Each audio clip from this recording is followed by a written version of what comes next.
드리옵나이다. 아멘. 할렐루야. 예, 우리 옆에 분과 함께 이렇게 인사할까요? 참 잘 오셨습니다. 서로 인사하겠습니다. 예. 한 주간 지내다가 이렇게 주일날 예배 때 이렇게 만날 때 참 그 기쁨이 큽니다. 잘 지내셨구나. 이 강단에서 또 안 보이시면 무슨 일이 있으신가, 그냥 좋은 마음으로 요즘 휴가 기간이니까 휴가 가셨나 보다 그러면서 또 한번 확인을 해보기도 합니다. 이렇게 만날 수 있음이 하나님의 은혜이기에 정말 한 분 한 분을 볼 수 있음에 다시 한번 기쁨을 가지게 됩니다. 성도 여러분, 오늘 함께 나눌 말씀의 제목이 무엇이죠? 아십니까? 한 가지 부족한 것입니다. 한 가지 부족한 것. 우리가 오늘 이 제목으로 말씀을 나눌 때에 여러분 안에서 하나님을 향한 사랑과 또 믿음의 그 굳건함과 소성함이 온전해지기를 주의 이름으로 축복합니다. 네. 여러분, 지금 우리가 마가복음을 살펴보고 있는데요, 이 마가복음 1년에 지금 제자도에 대해서 예수님께서 말씀해 주고 계시죠. 예수님은 예루살렘에 십자가 지기 위하여 가시는 여정, 그 노정 가운데 계십니다. 근데 그 길마다 지금 제자들과 함께 하시면서 제자들이, 바로 우리 성도들이 이 땅에서 어떻게 살아가야 하는지를 교훈해 주고 계세요. 그래서 우리가 처음 제자도로 함께 배웠던 말씀을 생각해 보면 자기를 부인하고 자기 십자가를 지고 나를 따르라 라고 말씀해 주셨죠. 그리고 천국에서는 섬기는 자가 크다라고 말씀해 주셨습니다. 그리고 또 말씀 뭐 해주셨을까요? 너희 속에 소금을 두고 서로 화목하라. 이 소금은 바로 제자도를 상징하는 하나님의 말씀인데, 그 말씀을 두고 서로 화목할 것을 이야기해 주셨고, 그리고 지난주에 우리가 함께 나눴던 것처럼 그 모세의 글, 이혼 증서, 그 완악함을 일깨우시면서 하나님께서 짝지으신 것은 결코 나눌 수 없다, 이렇게 말씀을 해주셨습니다. 기억나시죠? 예, 기억이 나셔야 합니다. 네. 지금 이와 같이 말씀하시고 오늘 우리가 읽진 않았지만 13절부터 내용을 살펴볼 텐데요, 13절에 보면 사람들이 자신의 자녀들을 예수님께서 만져주시기를 바라고 데리고 옵니다. 그런데 제자들이 어떻게 하냐면 꾸짖었어요. 제자들이 꾸짖었다라고 말하고 있습니다. 그런데 이 말씀, 이 꾸짖은 것에 대해서 예수님께서 뭐라고 말씀하시는지 14절에 나오는데 함께 읽겠습니다. 시작. 예수께서 보시고 노하시어 이르시되 어린 아이들이 내게 오는 것을 용납하고 금하지 말라. 하나님의 나라가 이런 자의 것이니라. 예수님이 어떻게 하셨죠? 노하셨어요. 화가 나셨어요. 지금 제자들이 그 어린아이들이 예수님께 오는 걸 막았거든요. 예수님이 화를 내신 거예요. 왜 내셨을까요? 얼마 전에 제자들끼리 서로 누가 크냐라고 다투었죠. 그때 예수님은 그 어린아이 하나를 안으시면서 누구든지 내 이름으로 이 아이를 영접하면 곧 나를 영접하는 것이고 그건 나를 보내신 이를 영접하는 것이다 라고 말씀해 주셨어요. 그러면서 이와 같이 이런 섬기는 자, 어린아이를 섬기는 자, 바로 그 자가 천국에서 큰 자다라고 말씀해 주셨는데, 지금 제자들 어떻게 하고 있는 거죠? 여전히 어린아이들을 섬기지는 못하고 오히려 그들을 배척하고 그들이 오지 못하도록 막고 있는 거죠. 성가시고 귀찮은 녀석들, 존재가 별로 쓸모없는 녀석들, 당시에 있는 어린아이들에 대한 가치로 그대로 변하지 않고 그 아이들을 대하고 있는 거예요. 예수님이 그래서 화나셨어요. 노하셨습니다. 변하지 않고 있는 그 모습 속에 여전히 하나님의 시각과 관점으로 사람의 가치를 보지 않고 세상의 눈으로 사람을 평가하고 있는 이 제자들에 대해서 탄식하시며 화를 내신 거예요. 그런데 이렇게 말씀하셨어요. 바로 이런 어린아이 같은 자가 바로 하나님 나라에 들어간다. 바로 이런 사람들, 이 자들이 하나님의 나라, 그것을 소유하게 된다라고 말씀해 주셨습니다. 우리 15절 말씀을 읽겠습니다. 시작. 내가 진실로 너에게 이르노니 누구든지 하나님의 나라를 어린아이와 같이 받들지 않는 자는 결단코 그곳에 들어가지 못하리라 하시고, 이 어린아이처럼 하나님의 나라를 받아들이지 않으면 결단코 못 들어간대요. 아주 무서운 말씀을 하셨죠. 제자들은 지금 어린아이를 어떻게 했습니까? 못 오게 막았거든요, 자신들은. 그런데 어린아이 같지 않으면 천국에 하나님 나라에 들어가지 못한다고 말씀하시잖아요. 그러면 어린아이들이 어떻게 했길래 그럴까요? 단지 나이가 어린아이기 때문에 된다는 얘기는 아니죠. 그 어린아이들은 지금 예수님께 가까이 오는 모습처럼 예수님을 신뢰하고 사랑하고 예수님을 의지하는 모습을 나타내고 있었던 겁니다. 할렐루야. 다른 마음이 없어요. 오직 주님이 좋아서, 예수님이 쓰다듬어 주시고 만져주시고 서로 사랑받는 것이 좋아서 그 예수님께 가까이 가는 거죠. 다른 마음 속에 내 목적이 있지 않아요. 바로 이러한 하나님을 향하여 신실하고 순결하고 겸손하고 진실한 자, 주님의 은혜를 구하는, 그 사랑을 구하는 자를 이와 같이 그 자들이 천국에 들어갈 것이다, 하나님 나라에 합당한 자라고 이야기를 해주셨죠. 그러면서 그 아이들을 다시 끌어안으며 안수하시고 축복하시는 모습이 나타나게 됩니다. 여러분, 여러분의 아이들을 어떻게 대하고 계십니까? 귀찮아, 저리가. 만약 그러고 계시면 제자들과 같은 모습이겠지요. 주님의 시선, 하나님의 관점으로 이 사람들을 평가하고 사람들을 받아들여야 하는데, 세상은 여전히 쓸모있는 가치와 유용성을 가지고 사람들의 가치를 매기며 자신의 친분을 정하게 됩니다. 그러나 하나님의 나라는 어린아이 같은 자, 하나님만을 신뢰하고 하나님을 사랑하고 의지하는 자만이 합당하다는 것을 반드시 기억하시길 주의 이름으로 축원합니다. 그러면서 오늘 우리가 읽었던 본문이 드디어 등장이 됩니다. 17절 우리가 함께 읽어보겠습니다. 시작. 예수께서 길에 나가실새 한 사람이 달려와서 꿇어앉아 여짜오되 선한 선생님이여 내가 무엇을 하여야 영생을 얻으리이까. 예수님이 지금도 길을 가시지요. 늘 길에서 이렇게 제자도를 나누시는 그 사건들이 연속돼서 나오고 있습니다. 한 사람이 달려왔습니다. 그런데 달려오자마자 무릎을 꿇어서 주님 앞에 질문을 던집니다. 선한 선생님이여 내가 무엇을 하여야 영생을 얻겠습니까? 성도님, 저를 보시겠습니까? 자, 이 사람은 지금 달려왔습니다. 달려왔다는 것 안에서 우리는 그 사람의 마음이 얼마나 갈급한지를 느낄 수가 있지요. 그리고 예수님 앞에 와서 무릎을 꿇었습니다. 겸손한 사람입니다. 그리고 질문을 던졌는데 그 질문의 내용은 무엇을 해야 영생을 얻는가라고 이야기를 합니다. 예수님을 선한 선생님이라고 존경하는 마음을 담아 부르며 자신 안에 있는 진정한 질문과 궁금함은 영생이었던 것이죠. 여러분, 저를 보십시오. 지금 여러분, 이 성도, 지금 여기에 있는 이 한 사람이 행했던 이 겸손함과 주님을 찾는 마음이 여러분 안에 간절함으로 있습니까? 어떻습니까? 대단한 사람 아닌가요? 정말 예수님 앞에서 예수님을 그렇게 찾고 예수님을 사랑하는 그 마음 속에 이처럼 영생에 대한 진지한 구도의 모습, 정말 귀한 모습이 그대로 나타나고 있지요. 병행 본문이 마태복음에서는 이를 청년이라고 말하고 있고, 그리고 누가복음에서는 관리라고 말하고 있습니다. 오늘 본문에서는 우리가 읽었지만 부자라고도 나오죠. 그러면 결론적으로 합쳐보면 이 사람은 젊은 부자 관리 청년입니다. 부족함이 없어요.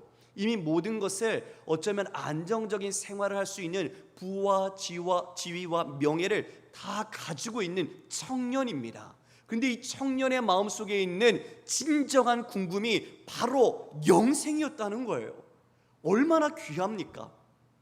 정말 저는 다음 세대가 이랬으면 좋겠어요. 영생과 구원에 대한 진지한 갈망과 그것에 대한 자신의 삶의 순종이 있었으면 좋겠어요. 달려와서 바로 예수님께 이 청년 부자는 물은 거예요. 무엇을 해야 영생을 얻겠습니까?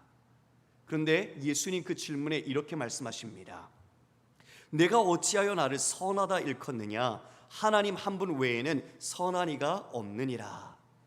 지금 이 구절을 읽어보면 마치 예수님은 선한 분이 아니고 예수님은 하나님이 아닌 것처럼 이해할 수도 있겠죠. 잘못된 것이죠. 예수님은 그렇게 말씀하신 것이 아닙니다. 예수님은 제2위 성자 하나님이십니다. 그리고 우리 예수님은 선하신 분입니다. 그런데 이렇게 말한 이유는 그가 말한 행함, 즉 자신이 어떤 무엇을 행함으로써 영생을 얻는 행위에 대하여 이런 선행과 공로를 깨우쳐 주기 위하여 선한 이라는 하나님에 대한 표현을 가지고 말하고 있는 겁니다. 선한 이는 한 분 하나님밖에 없다라는 것이죠. 왜냐하면 인간은 하나님 앞에서 불의한 존재요, 불완전한 존재이기 때문입니다. 선을 도덕적 윤리적뿐만 아니라 완벽할 수 없는 존재죠. 그런데 이 청년의 마음속에는 자신이 무언가 선한 일을 하면 영생을 얻을 것이라는 생각을 하고 있는 겁니다. 그러기에 진짜 선함이 누구에게만 있는지 가르쳐 주는 것이죠. 진정한 선함과 완전함은 바로 하나님 한 분 외에는 없다는 것을 먼저 깨우쳐 주는 것입니다. 그러면서 이렇게 이야기를 하죠. 우리 16절 말씀을 읽어볼까요? 19절 말씀입니다. 시작. 내가 계명을 안 하니 살인하지 말라, 간음하지 말라, 도둑질하지 말라, 거짓 증언하지 말라, 속여 빼앗지 말라, 내 부모를 공경하라 하였느니라. 이 계명은 우리도 알고 있는 10계명, 5계명에서부터 10번째 계명까지의 내용입니다. 이것을 우리는 대인관계의 계명이라고 그러죠. 사람을 향한 하나님의 뜻입니다. 그런데요, 이걸 보면 조금 순서가 바뀌었습니다. 5계명이 원래 내 부모를 공경하라는데 5계명이 맨 마지막에 와 있어요. 예수님께서 그 10계명의 순서를 몰라서 이렇게 하신 걸까요? 지금 마태복음이나 누가복음에도 내 부모를 공경하라가 끝에 나와요. 무언가 예수님은 의도하는 바가 있다는 것이죠. 그리고 그 바로 앞에 있는 원래는 내 이웃의 집을 탐내지 말라, 이것이 10계명 10번째 계명인데 이것을 다른 내용으로 좀 바꾸어서 속여 빼앗지 말라라고 말하고 있습니다. 즉 부자이잖아요. 이 사람이 부자에 대해서 이 재물에 대한 관념 속에서 빼앗지 말라, 속여 빼앗지 말라라고 이야기를 해주고 있는 거죠. 왜냐하면 그 당시에 부자들이 속여 빼앗았기 때문입니다. 대표적으로 우리가 알고 있는 사람들이 있죠. 누가 그랬죠? 서기관들이 그와 같이 속여 빼앗았습니다. 서기관들이 문서와 행정 업무를 하는데 가난한 과부들이 잘 모르잖아요. 그런데 그 문서에 그 사람의 이름 대신 자신의 이름을 써서 그것을 빼앗는 거죠. 그리고 그 무엇인가를 관리해 주겠다는 명목 속에서 자신이 그 재산을 편취하는 겁니다. 하나하나씩. 그래서 예수님이 그들을 향하여 이렇게 말씀하셨습니다. 과부의 가산을 삼키는 자들이다라고 말씀하셨어요. 과부의 가산을 삼키는 자들, 바로 속여 빼앗는 자들이었던 거죠. 이것을 마가복음 12장 40절에 이렇게 말씀합니다. 그들은 과부의 가산을 삼키며 외식으로 길게 기도하는 자니 그 받는 반결이 더욱 중하리라 하시니라. 어떻다고요? 과부의 가산을 꿀꺽 삼킨 겁니다. 그렇게 자신의 부를 축적하고 쌓았던 것이죠. 그래서 지금 이 부자인 이 청년을 향하여 속여 빼앗지 말라라고 이야기하고 있습니다. 그리고 그 다음이 내 부모를 공경하라라고 마지막으로 말씀하셨죠. 이렇게 배열한 의도가 있는데요, 그것은 잠시 후 마지막 부분에서 함께 다시 나누도록 하겠습니다. 이렇게 대인관계에 대하여 지금 예수님께서 그 청년에게 이렇게 말씀하시니까 그 청년이 뭐라고 말해요? 내가 어려서부터 이것을 다 지켰습니다라고 말하는 거예요. 여러분, 대단하죠? 대단하지 않습니까? 여러분에게 만약 예수님 물으신다면 다 지켰습니다 이렇게 말하실 수 있겠습니까? 손들이 이렇게 말하기 쉽지 않죠. 그런데 지금 이 부자 청년은 다 지켰다는 거예요. 근데 이 다 지켰다, 그런데 이 다 지킴 속에서 중요한 모름이 있죠. 왜냐하면 이 지킨 것은 그 율법의 진정한 의미의 순종이 아니라 표면적인 그리고 외형적인 순종이었기 때문입니다. 여러분, 율법은 우리에게 어떤 기능을 주고 있습니까? 로마서 3장 20절에 이렇게 말합니다. 그러므로 율법의 행위로 그의 앞에 의롭다 하심을 얻을 육체가 없나니 율법으로는 죄를 깨달음이라. 즉 율법의 어떤 행위라도 하나님 앞에서 의롭다 하심을 얻을 수 없다는 거죠. 완전히 율법을 행할, 성취할 수 있는 인간은 없다는 겁니다. 그러므로 말미암아 율법은 인간 자신이 죄인이라는 그 죄를 깨닫게 하는 기능이 있다는 걸 얘기해 주죠. 맞아요. 율법이 없으면 무엇이 죄인지 인간은 알지 못합니다. 그것이 잣대처럼 이것이 진짜 하나님이 원치 않는 범죄, 악이구나라는 것을 깨닫게 만들어주는 거죠. 여전히 내 자신이 불의한 존재라는 것을 우리는 율법, 즉 말씀 속에서 여실히 고발, 폭로되고 있으니까요. 3장 23절에 이렇게 말합니다. 모든 사람이 죄를 범하였음에 하나님의 영광에 이르지 못하더니. 우리 모두가 죄를 범했습니다. 원죄와 자범죄. 우리가 하나님의 말씀에 완전히 순종 성취하지 못하기 때문에 우리는 죄인이죠. 그러므로 하나님의 영광에 이를 수 없다라고 바울은 이와 같이 로마서에서 말씀해 주고 있습니다. 말씀을 내려주시겠습니다. 우리가 왜 이와 같이 이 율법에 완전한 순종을 하지 못합니까?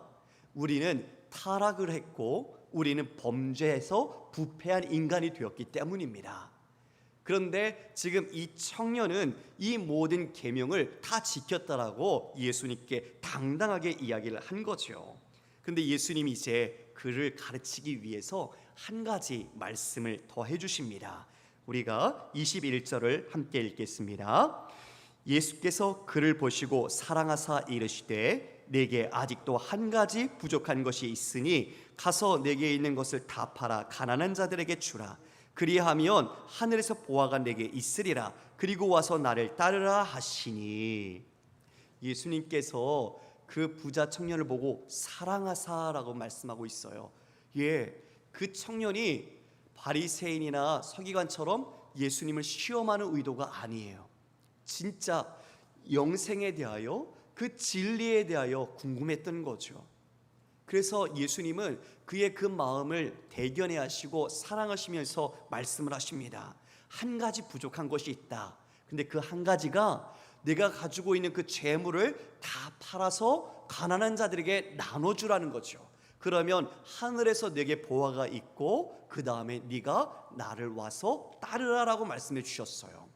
여러분, 저를 보시겠습니까? 지금 이 청년이 그 모든 대인관계 율법을 다 지켰으니까 이제 대단하다 너. 그러니까 너는 이거 하나만 하면 너는 perfect, 완전해. 너는 완벽해. 너는 구원 받을 수 있어. 영생을 너는 바로 받을 수 있는 티켓이 주어져. 이런 의미일까요? 자신의 재물을 팔아서 다 가난하게 주면 이제 너만큼 선행을 한 공로자는 없다. 넌 대단한 사람이야. 이렇게 말씀을 하신 것이 아니죠. 그렇죠? 왜 이렇게 말씀하셨을까요? 지금 이렇게 말씀하신 이유는 그의 마음속에 이 말씀을 듣고 그는 근심하기 시작했어요. 그는 얼굴이 슬픈 기색이 띠기 시작했어요. 그 말씀이 마음판에 들어오자 그 마음속에서 혼란함이 생긴 거예요. 무엇과 무엇이 부딪혔을까요? 재물과 예수님, 하나님이라는 영생이 서로 부딪힌 거죠. 근데 답을 못해요. 예수님을 선한 선생님이여 내가 무엇을 해야 영생을 얻겠습니까? 라는 그 진지한 구도자의 갈급함이 있었는데 예수님의 그 말씀 앞에 답을 하지 못해요. 그러면서 어떻게 하죠? 예수님을 향하여 가는 게 아니라 예수님을 뒤로 돌아 떠나가 버렸습니다. 재물을 선택한 거죠. 재물을 더 붙든 겁니다. 결론적으로는 그는 영생에 이르지 못하는 모습을 나타내고 말았습니다. 성도 여러분, 지금 이와 같이 예수님께서 구체적으로 계명 하나하나를 이야기하시면서 순서를 바꾸신 것에서는 목적이 있어요. 여러분, 대인관계의 그 계명을 말씀해 주셨죠. 그러면서 아까 본 속여 빼앗지 말라라는 것은 내 이웃의 집을 탐내지 말라. 무슨 마음이죠? 탐심입니다. 탐심. 그렇죠? 탐심을 이야기하셨어요. 그리고 난 뒤에 무엇을 놓으셨습니까? 내 부모를 공경하라. 네, 여러분, 내 부모를 공경하다. 이 공경하다라는 단어는 카베드라는 단어인데, 이 단어는 여호와를 경외하다라는 단어입니다. 경외하다라는 단어. 우리가 십자가를 생각하면 뭘 생각하죠? 교회를 떠올리죠. 그것처럼 경외라는 이 단어는 지금 부모를 공경하라 말씀하신 그 앞에 부분에 있는 대신관계의 하나님의 율법을 전체에 묶은 것과 같아요. 다시요. 대인관계의 계명을 말씀해 주셨는데, 지금 대신관계의 율법 제1계명에서부터 4계명을 말씀하지 않으셨어요. 그는 대인관계의 계명을 다 지켰지만 마지막 내 부모를 공경하라라는 그 말 속에는 이 공경, 경외라는 것이 어디로부터 나왔는가? 1계명에서부터 4계명, 하나님 경외, 하나님을 그 섬기는 것, 바로 그것으로부터 유일하게 부모에게 10계명에서 경외라는 단어를 허락했습니다. 무엇을 떠올리는 겁니까? 내가 이와 같이 대인관계를 다 지켰지, 그런데 정말 중요한 건 하나님을 사랑함으로써 이와 같은 계명, 대인관계의 계명을 지키는 거야. 그는 하나님 사랑에서 실패한 거예요. 하나님 사랑을 지금 재물, 그것이 더 하나님 사랑을 대치해서 자신의 중심 속에 재물이 그 보좌에 앉아 있었던 겁니다. 하나님 사랑을 하지 못하고 이와 같이 외형적인 율법을 지켜가는 모습으로 다 지켰다라고 이야기한 것이죠. 지금 예수님은 바로 그 한 가지 부족한 것, 그것이 바로 하나님을 사랑하고 하나님을 섬기고 하나님만을 의지하는 것이다, 이것을 깨우쳐 주신 것입니다. 할렐루야. 그래서 어린아이를 앞에 두신 거예요. 어린아이와 같이 아니하면 결단코 하나님 나라에 들어가지 못한다. 왜요? 어린아이는요, 자기께 없습니다. 명예도 없고 권력도 없고 재산도 없습니다. 자신이 자랑할 것이 없습니다. 오직 예수님이 좋아서, 하나님이 좋아서 그분을 믿고 신뢰하고 그분을 의지하고 사랑하는 자, 바로 그러한 자가 하나님 나라에 합당하다. 예수님은 그걸 이와 같이 어린아이와 이 부자 청년의 비유 이야기를 통해서 말씀해 준 겁니다. 할렐루야. 여러분, 하나님 나라에 합당한 자는 재물이 되었건 명예가 되었건 권력이 되었건 이 세상의 자랑과 힘과 근거를 가지고 동시에 들어갈 수가 없습니다. 재물이 있다면 하나님을 따를지 재물을 따를지 양자택일을 해야 하는 것이죠. 신앙은 오직 올인입니다. 모든 것을 쏟아붓는 겁니다.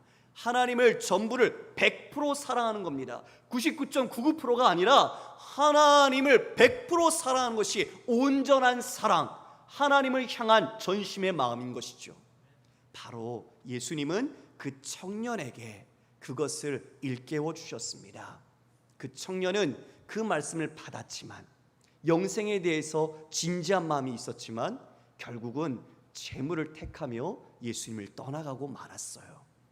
그 이후에 예수님께서 이제 제자들을 가르치십니다.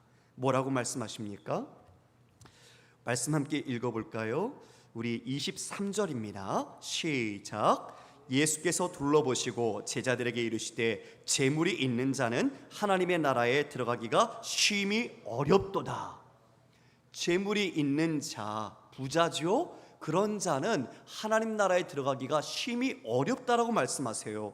그러면서 24절에도 얘들아 하나님 나라에 들어가기가 얼마나 어려운지라고 말하고 있지만 거기 1번 풋노트 되어 있죠. 24절에 그래서 밑에를 보니까 재물을 의지하는 자는 하나님 나라에 들어가기가 얼마나 어려운지, 즉 재물을 하나님 대신에 의지하는 자가 하나님 나라에 들어가기가 어렵다, 얼마나 어려운지 아느냐라고 말씀하고 있는 겁니다.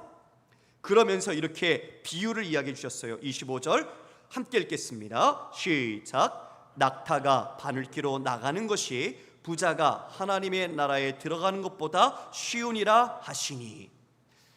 여러분, 낙타가 바늘기로 들어가는 것, 들어갈 수도 없죠. 그렇죠? 이건 말도 안 돼요, 우리의 상식으로는. 그런데 그것보다 부자, 재물이 많은 사람, 재물을 의지하는 자가 하나님 나라에 들어가는 것보다 낙타가 바늘기 들어가는 게 더 쉽다고 말씀해 주고 있어요. 그러니 재물, 부자, 그들이 이와 같이 하나님 나라에 들어가는 것이 얼마나 어려운지 이야기해 주고 있는 거죠. 모든 부자가 하나님 나라에 들어가지 못한다는 것이 아닙니다. 하나님 대신에 그 재물을 의지하는 자들이 못 들어간다는 거예요. 우리에게 축복을 주셔서 우리가 부유할 수 있습니다. 재물이 많다고 하나님 나라에 못 들어가는 것이 아니라 그 재물을 하나님 자리에 두어서 하나님을 버린 자들을 향하여 말씀하시는 거죠. 그러나 그 재물이 비단 우리가 재물뿐만 아니라 그 다른 것으로 환치해서 우리는 우리의 신앙의 내면을 돌아보아야 할 것입니다. 26절에 보면 제자들이 엄청 놀랍니다. 이렇게 말하고 있어요. 제자들이 매우 놀라 서로 말하되 그런즉 누가 구원을 얻을 수 있는가? 이들의 생각이 지금 뭔가 달라요. 여러분, 매우 놀랐다라고 이야기하고 있죠. 그래? 그러면 이 부자가 구원을 받지 못하면 누가 구원을 받지? 마치 청약 1순위를 따놓은 사람인데 이 사람이 못 들어가면 누가 거길 들어가는 거야? 이렇게 이야기하는 거죠. 이에 예수님께서 이렇게 말씀하십니다. 27절 예수께서 그들을 보시며 이르시되 사람으로는 할 수 없으되 하나님으로는 그렇지 아니하니 하나님으로서는 다 하실 수 있느니라. 아멘. 무엇입니까? 사람의 노력과 공로, 제 아무리 뛰어난 실력이 있어도 하나님 나라에 그것으로 들어가지 못한다는 거죠. 하나님으로서만 가능하다고 말씀하십니다. 하나님이 열으신 길, 새롭고 산 길이신 예수 그리스도를 통하여만 천국에 하나님 나라에 들어갈 수 있는 줄 믿습니다. 바로 그 길을 예수님 이루시기 위해 예루살렘 가시는 겁니다. 우리를 위해, 저와 여러분을 위해 그 길을 가십니다. 자신이 대속물로 그 모든 생명을 살리기 위해 자신을 내어주러 가십니다. 에베소서 2장 8절에 이렇게 말합니다. 너희는 그 은혜에 의하여 믿음으로 말미암아 구원을 받았으니 이것은 너에게서 난 것이 아니요 하나님의 선물이라. 누구에게서 난 걸까요? 어디에서 받은 걸까요? 누구의 선물이라고요? 하나님의 선물입니다. 할렐루야. 이걸 분명히 아셔야 합니다. 하나님의 선물로 준 겁니다. 내가 열심히 해서, 내가 공로가 있어서, 내가 열심으로 이 모든 것을 이루어서 된 것이 아니라는 것이죠. 오직 믿음으로 말미암아 하나님의 은혜로 주신 선물이 구원입니다. 우리는 그런 선물을 은혜로 받은 자라는 것을 결코 잊어서는 안 됩니다. 이것을 잊어버리는 순간 우리는 교만해집니다. 로마서 3장 28절에 이렇게 말합니다. 그러므로 사람이 의롭다 하심을 얻은 것은 율법의 행위에 있지 않고 믿음으로 되는 줄 우리가 인정하노라. 율법의 행위로 우리가 의롭다 되지 못하고 오직 믿음으로 말미암아 의롭다 함을 받는다. 그렇습니다. 우리가 하나님 나라에 들어갈 수 있는 것은 지금 하나님께서 열어놓으신 예수 그리스도, 오직 그분을 믿음으로 말미암아 하나님의 은혜에 의하여 의롭다 인정받고 그 나라의 백성이 되는 것입니다. 믿으십니까? 이것을 결코 잊지 마십시오. 나의 존재와 내 실존이 어디로부터 시작되었는가? 우리는 죄인이었고 하나님의 전적인 은혜의 손길에 붙잡혀 구원받은 선물을 받은 자라는 것을 결코 기억하고 잊지 말아야 할 것입니다. 베드로가 그런데 질문을 합니다. 아까 매우 놀랐다라고 제자들이 이야기했잖아요. 왜냐하면 그 당시의 통념 속에는 부자가 하나님의 축복을 받은 자라고 여겨졌습니다. 바로 그 많은 재물은 하나님이 주신 것이라고 생각됐기 때문에 부자는 하나님이 가까이 하시고 하나님이 축복하신 자다, 이런 사회적 인식이 있었던 거죠. 그런데 그들이 지금 낙타가 바늘귀에 들어간 것보다 더 어렵게 천국에 갈 수밖에 없다는 이야기를 하셨으니 온전히 깜짝 놀랄 수밖에 없는 거죠. 완전 역전이 되어버린 거죠. 그래서 베드로가 물어요. 그러면 우리가 모든 것을 버리고 주를 따랐습니다, 이렇게 이야기하거든요. 이 말은 솔직히 밑바탕에 뭐가 깔려 있는 겁니까? 자신에 대한 보상, 기대가 깔려 있는 거죠. 아니, 우리도 그럼 이렇게 주를 위하여 가족들도 떠나고 집도 버리고 배도 버리고 이렇게 지금 따라왔는데 그러면 우리는 어떻게 되는 겁니까? 이런 얘기예요. 지금 제자들은 어떤 마음이 있어요? 예수님 예루살렘에 입성하시면 자신들이 행한 공로로 한 자리씩, 그리고 그것으로서 더 누릴 무엇인가를 얻기 위한 마음이 있단 말이죠. 그래서 그들이 매우 놀랐다는 이 표현 속에는 자신들의 마음들이 드러난 겁니다. 예수님이 29절에 이렇게 말씀하십니다. 우리 함께 읽어보겠습니다. 시작. 예수께서 이르시되 내가 진실로 너희에게 이르노니 나와 복음을 위하여 집이나 형제나 자매나 어머니나 아버지나 자식이나 전토를 벌인 자는 현세에 있어 집과 형제와 자매와 어머니와 자식과 전토를 100배나 받되 박해를 겸하여 받고 내세의 영생을 받지 못할 자가 없느니라. 자, 우리가 이 말씀, 베드로의 그 이야기 속에 예수님께서 진짜 너희들 이런 보상을 받는데 100배를 받는데요, 우리의 마음은 거기에 눈이 가죠. 그렇죠 여러분? 이런 걸 받는구나. 우리의 눈이 거기에 먼저 집중이 될 수 있어요. 그런데 예수님이 말씀하신 동기와 목적은 그것이 아니에요. 물론 그 보상이 있죠. 영생도 받습니다. 그러나 그것보다 지금 이 제자들에게 이 말씀을 하신 목적은 29절 초반에 있습니다. 보십시오. 내가 진실로 너희에게 이르노니 나와 복음을 위하여. 누구와 누구를 위하여? 나와 복음을 위하여. 나는 곧 주님이시오. 주님과 복음을 위하여 이와 같이 헌신하고 수고한 자들에게 이러한 하늘의 보상이 있을 것이다 라고 말한 거죠. 그러면 여러분, 반대로 이렇게 수고하고 헌신했는데 주님과 복음이 아니라 나를 위하여 하면 이러한 보상이 있어요? 없어요?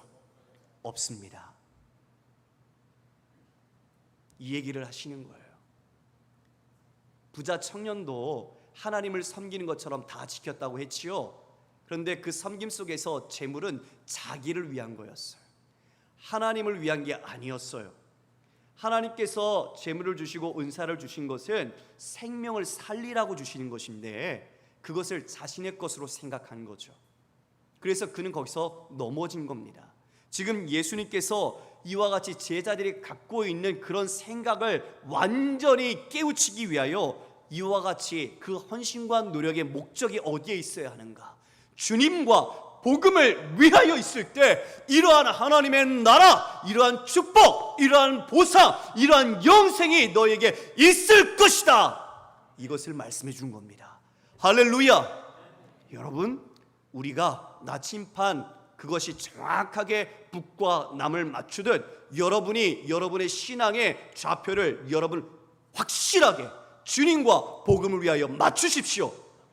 이것이 안 되면 나를 위한 수고, 나를 위한 헌신입니다.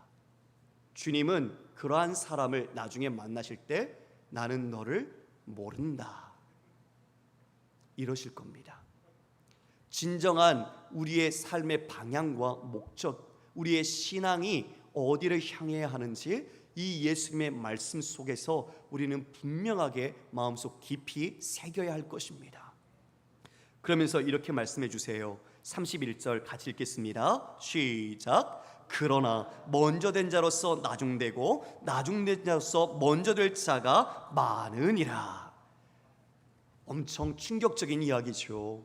왜냐하면 이 먼저 된 자라는 것은 아까 말한 하나님의 축복을 받은 부자들이 1순위로 하나님 나라의 티켓을 갖고 있는 줄 알았던 이들에게 하나님은, 지금 예수님은 전혀 반대 이야기를 하시면서 너희들 먼저 된 자가 나중될 자가 많다라고 이야기를 해주셨어요. 마지막 그 종말, 그 마지막 그 날에 이와 같이 하나님 나라의 가치를 따라 사는 자, 주와 복음을 위하여 사는 자와 나를 위하여 세상의 가치를 가지고 사는 자가 서로 충돌할 때 이와 같이 역전, 그 순서가 역전되는 모습이 나타나게 될 것이다 라고 말하고 있는 거죠. 이 말씀 앞에 우리는 내 신앙의 경각심을 새롭게 해야 합니다. 나는 정말 내가 하고 있는 사업, 내가 하고 있는 공부, 내가 하고 있는 일, 내가 자녀를 양육하는 것, 이 모든 살림을 나는 어떤 목적을 하고 있는가? 이 모든 삶을 나는 내 자신을 위하여 한다면 우리는 오늘 부자 청년과 같은 모습입니다. 어린아이 같은 모습이 아니죠. 오직 하나님, 주님을 사랑함으로 전적으로 그분을 의지하며 따라가야 하는데 내 안에 다른 손에 다른 것이 붙잡혀 있다면 우리는 이와 같이 제자들이 갖고 있던 그릇된 마음, 공로의 마음, 자기를 위한 마음, 탐심의 마음을 갖고 있는 겁니다. 여러분, 말씀을 정리하겠습니다. 먼저 된 자로서 나중되고 나중돼서 먼저 될 자가 있다는 말, 우리가 늘 이 말씀 앞에서 겸손했으면 좋겠습니다. 그리고 진짜 우리가 이렇게 예배하는 것, 기도하는 것, 예물을 드리는 이 모든 예배의 행함이 무엇을 지향하고 있는지, 그리고 무엇을 얻고자 하는지 분명하게 우리가 인식하고 설정해야 할 것입니다. 이 자리의 예배는 우리가 누구나 거룩하게 드릴 수 있지요. 그런데 삶의 예배에서 진짜 신앙인으로서의 모든 성품이 드러납니다. 그 자리가 진짜 그리스도인을 판별하는 자리입니다. 주와 복음을 위하여 사는지, 아니면 나와 내 자신의 확장된 자인 가족과 나와 친분이 있는 사람을 위하여 사는지 여러분 돌아보십시오. 오늘 이 청년, 예수님보다 재물을 사랑해서 떠났습니다. 우리는 어떻습니까? 우리의 마음의 중심에 하나님이 계십니까? 우리의 마음, 우리의 삶의 목적이 주와 복음을 위하여 살고 계십니까?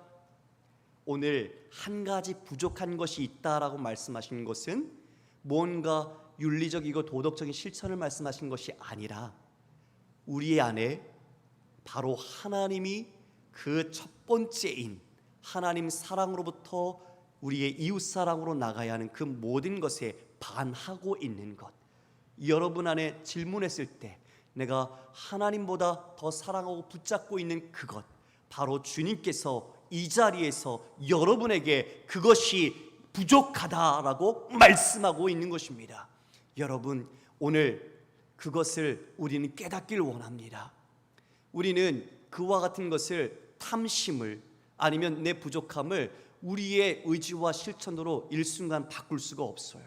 그것은 너무나 힘들고 어려운 일입니다. 그래서 성령께서 우리 안에 계셔야 합니다. 성령께서 우리를 인도해 주셔야 합니다. 할렐루야.